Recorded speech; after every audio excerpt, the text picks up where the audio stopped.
तो नमस्कार दोस्तों, स्वागत है आपका हमारे YouTube चैनल फ्री एजुकेशन में। दोस्तों आज के हम टॉपिक में पढ़ेंगे अधिगम संबंधी समस्याएं एवं कठिनाइयां, या दोस्तों इसको आप वाल मनोरोग भी बोल सकते हैं। दोस्तों आप लोगों को पता होगा कि हर एग्जाम में यहाँ से एक प्रश्न पूछा ही जाता है कि कौन से रोग में क्या समस्या होती है, या समस्या दे दी जाएगी, आपको रोग का नाम पूछ लिया जाएगा, या फिर रोग दे दिया जाएगा, आपको समस्या का नाम पूछ लिया जाएगा। दोस्तों इसको हम पढ़ेंगे ट्रिक के माध्यम से, लेकिन उससे पहले this video sponsor by Rozbuzz application. Rozbuzz application एक ऐसा article and video based platform है जहां पर आप वीडियो देख सकते हैं, साथ ही music, dance, dialogue, fashion, health और बहुत सारे आर्टिकल भी आपको मिल जाएंगे। अगर आप न्यूज़ पर्सन हो तो आपके लिए यह मॉर्निंग बूस्टर का काम करेगा। इस एप्लीकेशन में दुनिया भर की सभी खबरें मौजूद हैं। आप खुद भी वीडियो बनाकर इसमें पब्लिश कर सकते हैं व्यू के लिए, और इसके वीडियोस को डाउनलोड करके आप अपने व्हाट्सएप स्टेटस पर भी यूज़ कर सकते हैं। यह एप्लीकेशन फुल डेटा सिक्योरिटी से भरपूर है, तो देर किस बात की, अभी डाउनलोड करें रोजबुज एप्लीकेशन। लिंक मैंने डिस्क्रिप्शन में दे दिया है। तो चलिए दोस्तों फटाफट से शुरू कर लेते हैं। दोस्तों एक तरफ हमने रोगों के नाम लिखे हैं और दूसरी तरफ उनसे होने वाली समस्याएं लिखी हैं। अब दोस्तों पहला रोग है डिस्ग्राफिया, और इससे जो समस्या होती है वो होती है लेखन संबंधी समस्या। अब इसको हम याद करेंगे, लेकिन आप लोगों को बता दें कि इसमें क्वेश्चन किस प्रकार से पूछे जाते हैं। दोस्तों क्वेश्चन पूछे जाते हैं कि कोई बच्चा 31 को 13 लिख रहा है, किस प्रकार से के रोग से ग्रसित है। तो आंसर क्या हो जाएगा, डिस्ग्राफिया। अब दोस्तों डिस्ग्राफिया में जो समस्या होती है वो होती है लेखन संबंधी समस्या। इसको याद करने के लिए आपको डायरेक्टली यहाँ पर डिस्ग्राफिया में एक छोटा सा आपको लिंक पकड़ना है कि डिस्ग्राफिया में हमें उच्चारण हो रहा है ग्राफ का, ग्राफिया हो रहा है ना, ग्राफ का। तो आपको आराम से लॉजिक लगाना है कि बालक क्या होते हैं, ग्राफ सही तरीके से नहीं बना पाते, ग्राफ सही तरीके से नहीं बना पाते या नहीं लिख पाते। तो आप आसानी से याद रख सकते हैं डिस्ग्राफिया में कौन सी समस्या होती है, लेखन संबंधी समस्या होती है। दूसरी हम बात करते हैं डिसलेक्सिया, और डिसलेक्सिया में जो समस्या होती है वो होती है पढ़ने संबंधी समस्या, यानी कि बच्चा सही से नहीं पढ़ पा रहा है। इसमें प्रश्न पूछा जाता है कोई बच्चा लकड़ी को लड़की पढ़ता है या लड़की को लकड़ी पढ़ता है, वह निम्न में से किस रोग से ग्रसित है। साथ में आपको क्वेश्चन भी बताता जा रहा हूं जिससे कि आपको आसानी से समझ में आ जाए। तो कौन से रोग से ग्रसित है, डिसलेक्सिया। अब इसको कैसे याद रखेंगे, देखिए यहाँ पर डिसलेक्सिया में हमें उच्चारण हो रहा है लक्स, LUX, लक्स। डिसलेक्सिया में हमें क्या उच्चारण हो रहा है, लक्स का। तो यहाँ पर कोई बच्चा होता है वो क्या करता है, इसको या तो लक्स लुक्स पढ़ता है। बच्चे क्या करते हैं, लक्स को लुक्स पढ़ते हैं। लुक्स लुक्स पढ़ते हैं मतलब पढ़ने संबंधी समस्या आ रही कि नहीं। जैसे ही हमें यहाँ पर दिख रहा है LUX, लुक्स, मतलब इसको क्या पढ़ेंगे बच्चे, लुक्स। जबकि क्या लिखा है, लक्स लिखा है। आपको पता है लक्स साबुन होती है, उसकी स्पेलिंग LUX होती है। तो आप आसानी से जैसे ही इसको देखेंगे डिसलेक्सिया, तो यहाँ पर आपको दिख जाएगा लक्स, और लक्स को बच्चा क्या पढ़ता है, लुक्स पढ़ता है। तो आप इसको पहचान पाएंगे कि यह कौन सी समस्या है, पढ़ने संबंधी समस्या है। तीसरी हम बात करते हैं डिसकैलकुलिया। जो इसमें जो समस्या होती है वो होती है गणना से संबंधी, यानी कि बच्चा क्या नहीं कर पाता, सही से गणना नहीं कर पाता, सही से कैलकुलेशन नहीं कर पाता। तो देखिए यहाँ पर इसके शब्द में ही छुपा है डिसकैलकुलिया। कैलके मतलब क्या, कैलकुलेशन मतलब गणना सही से नहीं कर पा रहा। कैलकुलेशन मतलब क्या होता है, गणना। तो इसको आप आसानी से याद रख सकते हैं क्योंकि इसके शब्द में ही छुपा है कैलकुलिया, मतलब कैलकुलेटर। और यहाँ पर क्या नहीं कर पाता है, सही से गणना नहीं कर पाता है। अब देखिए जो चौथा है वो वेरी इंपॉर्टेंट है, क्योंकि जो चौथा है वो लेखन, पाठन और गणना, मतलब जो 3 प्रकार की समस्याएं होती हैं, वो तीनों समस्याएं जिनमें होती हैं वो समस्या कहलाती है डिस्प्रेक्सिया। तो इसको आप आसानी से याद रख सकते हैं कि जो जिसमें 3 ही, लेखन भी हो, पाठन भी हो और गणना, मतलब जो यहाँ पर 3 समस्या दी हैं, तीनों समस्याएं चौथे में पाई जाती हैं, उसको क्या कहते हैं, डिस्प्रेक्सिया। तो आराम से आपको 4 रखना है याद, क्योंकि 4 बहुत महत्वपूर्ण है। इसके बाद हम नेक्स्ट देखते हैं, नेक्स्ट है डिस्थीमिया। डिस्थीमिया में जो समस्या होती है वो होती है गंभीर तनाव संबंधी समस्या। तो इसको आप आसानी से याद रख सकते हैं। तनाव में क्या होता है, गंभीर तनाव में जब कोई रहता है तो जो कोई सोच रहा है, जो कुछ तो सोचते ही रहता है, मतलब किसी को देख रहा है, घूर रहा है तो घूरते ही रहेगा, ये तनाव होता है। तो यहाँ पर इसको हम कैसे याद रखेंगे, देखिए यहाँ पर डिस्थीमिया, थीमिया में हमें एक शब्द दिखाई दे रहा है थीम, या अब इसको हम क्या बोल सकते हैं, थाई। तो जो गंभीर तनाव में रहता है उसको थाई मसाज की ज़रूरत होती है। आपको पता है यदि उसका थाई मसाज होगा तो तनाव से मुक्त हो सकता है। तो गंभीर तनाव में है उसको आप क्या कर दो, थाई मसाज कर दो, थीम थाई, थाई क्या कर दो, उसको मसाज कर दो, तो वो सही हो जाएगा। तो इस प्रकार से आप इसको भी याद रख सकते हैं कि कोई तनाव में हो तो उसको क्या करना है, हमें थाई मसाज करना है। छठवें की हम बात करते हैं तो छठवें में है डिस्मोर्फिया।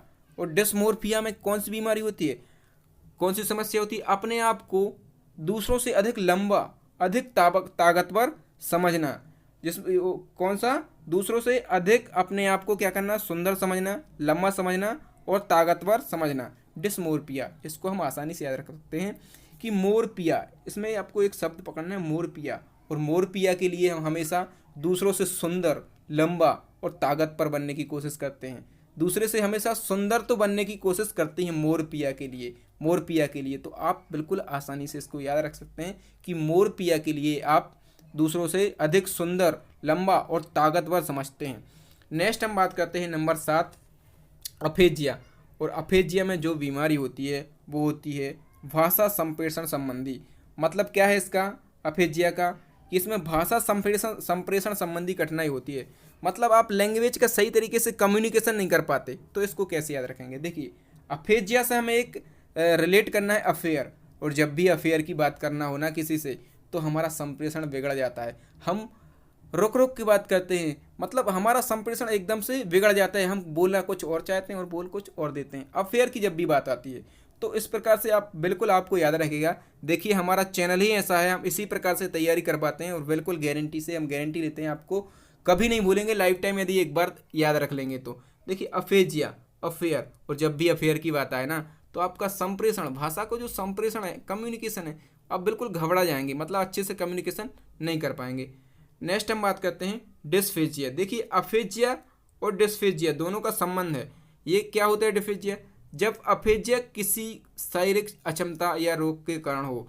मतलब देखिए, जब अफेजिया किसी शारीरिक अक्षमता या रोग के कारण हो, मतलब अब जब हम यहाँ पर कम्युनिकेशन नहीं कर पा रहे हैं तो इसका कारण कोई रोग हो, जैसे आपको कोई मुंह में रोग हो, उस कारण से यदि आप संप्रेषण नहीं कर पा रहे हैं तो वो क्या कहलाएगा? डिस्फेजिया। तो इसको हम कैसे याद रख पाएंगे?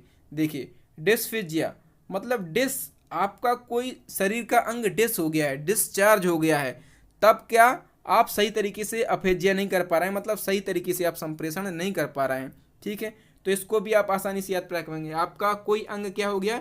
डिस्चार्ज हो गया है, तो आप क्या नहीं कर पा रहे हैं? संप्रेषण नहीं कर पा रहे हैं। मतलब आपका कोई ना कोई शरीर का जो अंग है, शारीरिक अंग है, उसमें क्या है?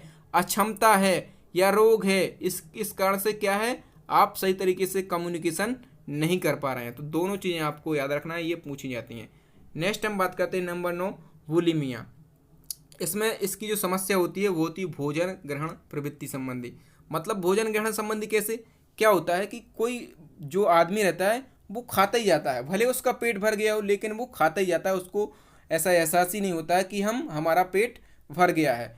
तो इसको हम कैसे याद रखेंगे? देखिए, बुलिमिया, आपको यहाँ पर हल्की हल्की बुलिमिया को पढ़ना है, बुलामिया। मतलब हमने किसी को बुला लिया है हमें, या फिर हम ऐसा रख सकते हैं, याद रख सकते हैं कि हमने मियाँ को बुला लिया है, मियाँ को बुला लिया है खाने के लिए और वो खाते ही जा रहा है, खाते ही जा रहा है, खाते ही जा रहा है। तो बुला मियाँ को हम ऐसे याद रख सकते हैं कि हमने मियाँ को बुलाया था खाने के लिए, लेकिन उसने वो खाते ही गया, पेट भर के दबा के खाते ही गया। तो इस प्रकार से आपको आसानी से याद हो जाएगा।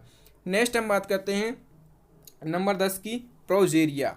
और प्रोजेरिया में जो संबंधी वेरी इंपॉर्टेंट है, एग्जाम में पूछी जाती है, कम आयु में वृद्धावस्थी होने संबंधी। क्या है ये? आप कम आयु में वृद्ध दिखने लगते हैं, जैसे कम आयु में वृद्ध दिखने लगते हैं, बाल सफ़ेद होने लगते हैं और भी कई सारे इसके गुण हैं। तो इसको हम कैसे याद रखेंगे? देखिए, प्रोजेरिया से हमें हल्की हल्की फीलिंग्स आ रही है, प्रपोज। इसको हम क्या रखेंगे? प्रपोज समझेंगे। प्रोजेरिया प्रपोज आ रही ना, प्रोजेरिया प्रपोज। दोस्तों, होता क्या है कि बाल विकास एवं शिक्षा शास्त्र में इतने कठिन शब्दों का प्रयोग किया जाता है कि हम भूल जाते हैं। कितना भी रट्टा मार लो आप, लेकिन भूल जाओगे। जब तक आप उनको लिंक नहीं करोगे तब तक आपको याद नहीं रहेगा। इसीलिए मैं हर चीज़ को लिंकअप करा के पढ़ाता हूँ, क्योंकि आपको तो क्या है, टिक करना है 4 ऑप्शन में से कोई एक। और यदि आपने लिंक करा होगा, आपसे क्वेश्चन पूछा जाएगा तो डायरेक्टली आप वहीं टिक करेंगे। देखिए, प्रोजेरिया को आपको लिंक करना है प्रपोज से। और जब भी आप किसी को प्रपोज करने जाते हैं तो क्या करते हैं? भले आप वृद्ध हैं लेकिन कम आयु में दिखने की कोशिश करते हैं, इसका उल्टा है। ठीक है, आप वृद्ध होते हुए भी क्या करते हैं कि कम आयु का दिखने की कोशिश करते हैं। आप वन ठंड के जाते हैं, बालों में डाई वगैरह लगा के, तो प्रपोज करने जाओगे तो वृद्ध अवस्था में भी कम आयु दिखने की कोशिश करोगे। ठीक है, तो रोग वही है, कम आयु में वृद्धावस्था होने संबंधी गुण हो जाते हैं। थोड़ा सा उल्टा है, यहाँ पर क्या है कि कम आयु में आप वृद्ध हो जाते हैं, उससे रोग होता है प्रोजेरिया। लेकिन हम उल्टा लिंक करेंगे कि वृद्धावस्था में भले प्रपोज करो लेकिन कम आयु के दिखने की आप कोशिश जरूर करेंगे। नेक्स्ट हम बात करते हैं डीमेंशिया की। और डीमेंशिया में समस्या होती है स्मरण शक्ति कम हो जाती है आपकी, और आप क्या नहीं कर पाते हैं, तर्क नहीं कर पाते। देखिए इसको हम कैसे याद रख सकते हैं। डीमेंशिया, मेंटल, देखिए मेंशिया मेंटल लिंक है आपस में, मेंशिया और मेंटल इन दोनों को लिंक करना है। और यहाँ पर जो भी मेंटल रहता है, थोड़ा सा कम दिमाग जिसमें रहता है, देखिए उसकी स्मरण शक्ति तो कम रहती है, और जो मेंटल रहेगा वो तर्क कहाँ से कर पाएगा। तो इस प्रकार से आपने 11 जो रोगों, बाल मनोरोग इसको हम बोल सकते हैं, या फिर अधिगम संबंधी कठिनाइयाँ, शिक्षा शास्त्र का बहुत ही ज़बरदस्त टॉपिक है। एग्जाम में हमेशा यहाँ से क्वेश्चन देखने को मिलते हैं। दोस्तों बाल विकास और सामान्य हिंदी की बात करें तो हमने बहुत सारे वीडियोस बनाए हुए हैं।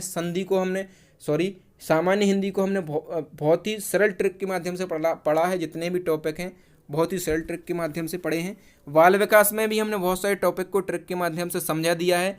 तो बिल्कुल आप हमारी प्लेलिस्ट को विजिट करें, और दोस्तों वीडियो को लाइक करें, और उसके साथ रोजबुज एप्लीकेशन को जरूर डाउनलोड करें। लिंक मैंने डिस्क्रिप्शन में दी है। थैंक यू दोस्तों, मिलते हैं अगले वीडियो में, तब तक के लिए जय हिंद।